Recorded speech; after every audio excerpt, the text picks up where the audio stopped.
திருக்கோவில் மவுடனார் திருக்கோவில்.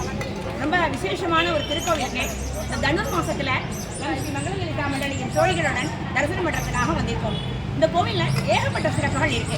ஒவ்வொன்றுமே சிறப்பாக தான் இருக்கு. இப்போ ஒவ்வொரு சிறப்பா என் மண்டலியின் தோழிகள் ஒவ்வொரு சிறப்பா அழகா விளக்கம் கூற இருக்காங்க. முதல்ல என்ன சிறப்பு இங்கே கீதா சொல்லுங்க. இது வந்து தெற்கு பக்க வாசல்ல கோயில். இது வாசல் பார்த்தாலே சுவாமியும் ராஜமாவும் ஒரே நேரத்தில் அவர் வந்து அவரோட திருவடி தீட்சை கொடுத்த இடம் இது. நால்வருக்கும் ஒவ்வொரு மாதிரி பெருமான் ஆசீர்வாதம் பண்ணுறாரு. அதில் வந்து ஞானசம்பந்தருக்கு பாலை கொடுத்தோம், நாவுக்கரச பெருமானுக்கு சூளை நோயை கொடுத்தோம், சுந்தரர் பெருமானுக்கு ஓலையை கொடுத்தோம், மாணிக்க வாசகருக்கு கால் திருவடி தீட்சையை கொடுத்தோம். பெருமான் வந்து அவருக்கு ஆட்கொள்கிறார். அந்த காட்சிகள் தான் இதெல்லாம் சிற்பமாக இருக்குது. திருப்பெருந்துறை கோவில் மாணிக்க வாசகருடைய அந்த திருவடி தீட்சை எப்படி சிவபெருமான் கொடுத்தாருங்கிறத அவ்வளவு அழகா இங்கே சிற்ப ரூபமா மேலே வடிவமைச்சிருக்காங்க. இந்த கருங்கல்ல பாருங்க, அப்படியே ஒரு கர்வு மாதிரி அழகா. கருங்கல்லே இப்படி ஒரு கர்வு எங்கேயுமே பார்க்க முடியாது. இது வந்து இந்த பலகனி அப்படிங்கிற அமைப்பு. அதாவது நம்ம ரூஃப்னு சொல்றோம் இல்லையா, லேஃப்ட் லோ ரூஃப் அந்த மாதிரி சொல்றோம் இல்லைங்களா, அந்த மாதிரி பாருங்க. அந்த காலத்திலேயே கோவிலுக்கு சொந்தமான பொருட்கள்லாம் வைக்கிறதுக்கு அழகா அந்த மாதிரி அமைப்பு பண்ணியிருக்காங்க. அப்புறம் இங்கே பார்த்தீங்கன்னா ஒவ்வொரு தூண்லையுமே ஒரு ஒரு சிற்பங்கள், அந்த சிலாமூர்த்திகள் எல்லாமே அந்த தூண்லையே அடிச்சிருக்காங்க அழகா. அதில் அப்படியே பேரோடு வருது பாருங்க. ஒவ்வொன்றும் லிங்கோத்பவர், திருவண்ணாமலை லிங்கோத்பவர், அப்புறம் முப்பாதமூர்த்தி, 3 பாதம் உடைய திருமூர்த்தி பாருங்க, 3 பாதம் அழகா. இங்கே அதே மாதிரி திருக்காளகத்தி, திருக்காளகத்தியில் என்ன ஸ்வரூபமோ அது அழகாக இங்கே வடிவமைச்சிருக்காங்க. ஒவ்வொரு சிலையுமே பார்க்க வேண்டியதுங்க. அதே மாதிரி இந்த கோவிலில் நவக்கிரகம் கிடையாது அப்படிங்கிறதுனால நவக்கிரகத்துக்கு உரிய பெருமான்களையும் அழகாக அந்த தூணில் பாருங்கள். சந்திரன், சூரியன் இந்த பக்கம் இருக்கு. முதல்ல சூரியன் எடுப்பாங்க. இங்கே வா. சூரியனுடைய துணைவாக இருக்கு. சூரியன் அந்த பக்கம் அங்காரகம், சந்திரன், செவ்வாய்,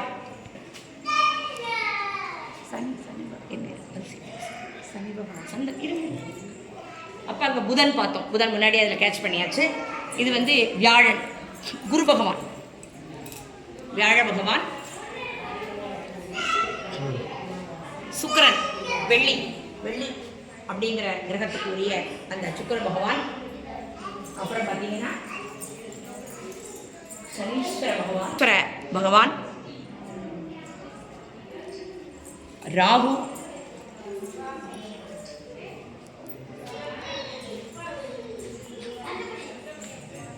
கேது பகவான். இங்கே நவக்கிரகம் இல்லாதனால இந்த எல்லா தூண்கள்லையுமே அழகாக இந்த நவக்கிரகத்தினுடைய சிலாமூர்த்திகள். இப்போ இல்லைங்க, இந்த கோவில் கட்டும்போதே கட்டப்பட்ட அமைப்பு. புதுசாலாம் இங்கே எதுவுமே அவங்க நிர்மாணம் பண்ணலை. பழைய அமைப்பில் இதே மாதிரி தான் கட்டப்பட்டிருந்தது. அந்த கட்டட கலைகள்லாம் ஒரு எடுத்துக்காட்டு. எவ்வளவு அழகான ரூபத்தில் இதெல்லாம் கட்டியிருக்காங்கன்னு நாம எல்லாரும் தெரிஞ்சுக்கணுங்கிறதுக்காக, வருங்கால சந்ததியர்கள் அழகாக புரிஞ்சுக்கணுங்கிறதுக்காக இந்த கோவிலினுடைய கட்டட அமைப்பு. எல்லாருமே இந்த கோவிலுக்கு வந்து இதெல்லாம் பார்த்து ரசிக்கணும். ஆத்மநாத சுவாமியினுடைய அனுகிரகத்தை பேரளவுக்கு பாத்திரமாகணும்னு பார்க்குற எல்லா அந்த அன்பர்களையும் அன்போடு கேட்டுக்கிறேன்.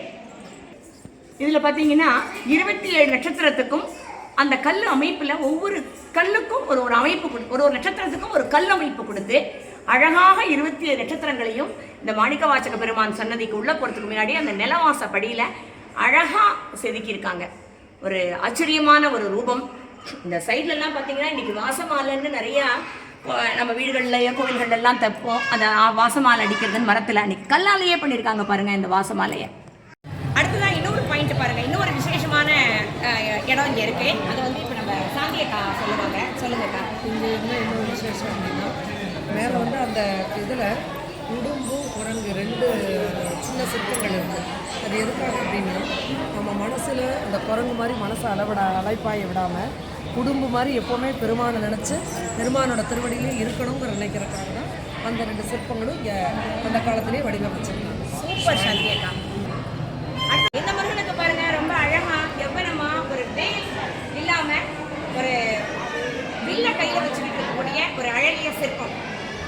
இங்க பாத்தீங்கன்னா சிற்பக்கலைக்கு நிறைய எடுத்துக்காட்டுகள் இருக்கு.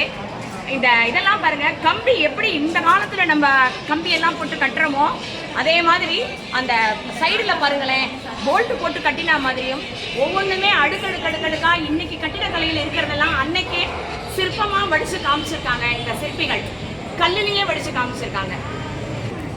அடுத்தது வந்து இந்த நடராஜர் முயலகன் கீழே இருக்காரு, எல்லாம் ரைட்டு. பாருங்க, எப்போதுமே இடது பதம் தூக்கி ஆடிடும் தெய்வம் அப்படின்னு தான் நம்ம நடராஜருக்கு பேரு. இங்க பாத்தீங்கன்னா இடது பதம் இல்லாம வலது பாதத்தை எப்படி ஒசத்தி தூக்கியிருக்காரு பாருங்க. பாதமும் பாருங்க இப்படி திரும்பி இருக்கு, பாதத்தை இப்படி திருப்பாம முகப்பு பக்கம் காட்டுற மாதிரியான ஒரு அற்புத சிலை அமைப்பு. இங்க பாத்தீங்கன்னா இங்க ஆஞ்சநேயர் வந்து நந்தி தான் எல்லா கோவில்லையும் மத்தளம் வாசிப்பாங்க. இங்க பாருங்க வித்தியாசமா ஆஞ்சநேயர் கையில மத்தளம் வச்சுட்டு மத்தளம் வாசிக்கக்கூடிய ஒரு அழகான சிலாரூபம். இந்த அம்பாள் பேர் என்ன சொன்னார்? சுபகாம சுந்தரியா? இங்க பாத்தீங்கன்னா நடராஜருக்கு எதிர்த்து காளி நடனம் ஆடுவாங்க. இப்ப வந்து நடராஜர் வந்து அந்த மாதிரி வலது பாதத்தை தூக்கி வசத்தி ஆடிட்ட காளியால அது கொஞ்சம் முடியல அப்படிங்கும் பொழுது, அந்த காலத்துல லேடிஸ் எல்லாம் நம்மளால முடியாததுங்கிறத வந்து கையை பிசைஞ்சுதான் சொல்லுவோம். அந்த மாதிரி ஒரு அழகிய சிலாரூபம். இங்க இந்த காளியினுடைய ரூபத்தை பார்த்தாலே நமக்கு கையெடுத்து கும்பிடணும் போல இருக்கு. இதை செஞ்ச சிற்பிகளுக்கெல்லாம் நம்மளுடைய தலைவணங்கின நமஸ்காரங்கள். அவ்வளவு அழகா இந்த கையை பாருங்க எப்படி வச்சு பண்ணியிருக்காருன்னு. சிற்பக்கலைக்கு எடுத்துக்காட்டுன்னா அது இந்த கோவிலும் ஒண்ணு.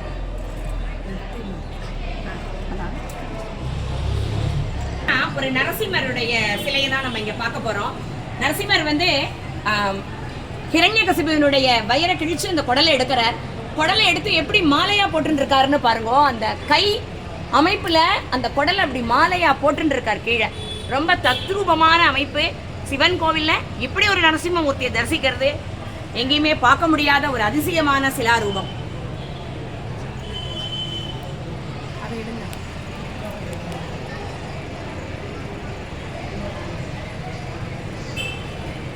இந்த தூள்ல 500 கால் இருக்கு. பாருங்க காலினுடைய அமைப்பெல்லாம். இந்த தூண் மொத்தமா 500 காலும், இன்னொரு தூண்ல 500 காலும். அதனால இது வந்து ஒரு 1000 கால் மண்டபம். வந்து ஸ்ரீ ரண வீரபத்திரர் இவர். இன்னொன்று வந்து அகோர வீரபத்திரர். நல்ல பெரிய சிற்பமாக ரொம்ப அழகாக இருக்கும் ரெண்டு சிற்பங்களும்.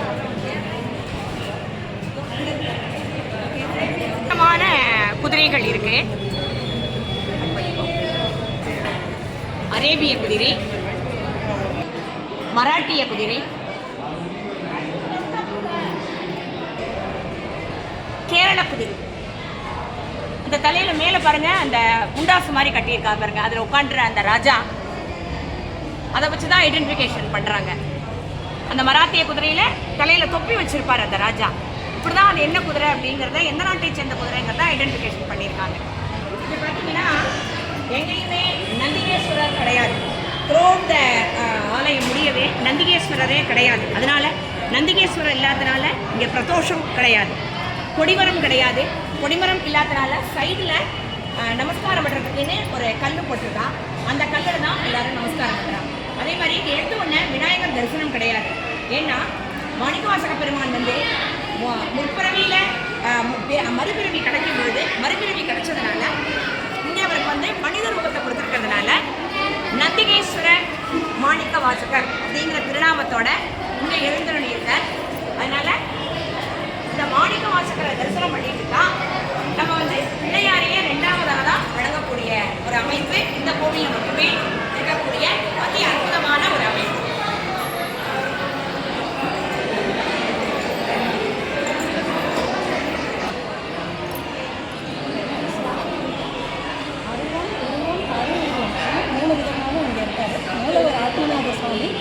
அருவமாக இருக்கார். அவர் வந்து குவளை சாத்தி அதுக்கு மட்டும்தான் தீபாவளி 27 நட்சத்திர மாலை இருக்காரு. உருவமாக இருக்கிறது அம்பாள் யோகாம்பாள் வந்து இந்த தவம் பண்ணி பாத தரிசனம் மட்டும் வந்து உருவமாக. உருவம்னு 2 இருக்கிறது மாணிக்க வாசகர் சுவாமியை லிங்கமாக பூஜிக்கிறது. அந்த மாதிரி சிதம்பரத்தில் வந்து கிடையாது. அதே